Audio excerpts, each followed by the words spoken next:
యేసయ్య ఎలాగ ప్రవర్తించిందో నీవు కూడా అలాగ ప్రవర్తించటం. ఆయన మీద లక్ష్యం ఉంచటం అంటే చర్చికి వచ్చి వాక్యం విని వెళ్ళి విడిచిపెట్టడం కాదు.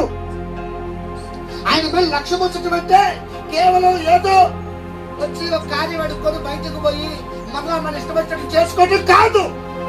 నీ జీవితం అంతా ఒక్కసారి నువ్వు పరలోక సంబంధమైన పిలుపులో పాల్పొంపులో పొందిన పరిశుద్ధ సహోదరుడు అయితే ఆ నాటి నుండి మరలా నీ ప్రాణం పోయే అంత వరకు యేసయ్య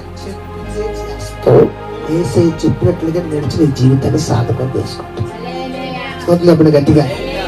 అందుకని మనం పరిశుద్ధ పరలోక సంబంధమైన పిలుపులో పాల్పొంపులు పొందిన వాళ్ళ మనం సంఘమంతలో పరిశుద్ధ పిలుపులో పాల్పొంపులు పొందిన కదా. ఇప్పుడు ఆ పిలుపులో నీకు కూడా పరలోకం వెళ్తా నీకు కూడా పిలుపు ఉందా లేదా? నమ్మిన వాడిని రక్షింపబడు, నమ్మిన వాడికి శిక్ష విధింపబడ్డు కదా. నువ్వెవరు నమ్మావు? వీళ్ళు అంటున్నారు వ్యవహారం నమ్మివయ్యా తోపు చెప్పండి గట్టిగా. ఎవరు నమ్మారంటే వాళ్ళు అక్కడ పౌలు అంటాడు, అక్కడ అపోలో అంటాడు, ఒక ఆయన అంటే మోసేపు ఒకటి ఏలియా ఒకటి అంటుండు. ఇప్పుడు గుడి లక్ష్యం చేసేవాళ్ళు ఇక్కడ భోజనం అడిగితే భోజనాలను లక్ష్యం చేసేవాళ్ళు,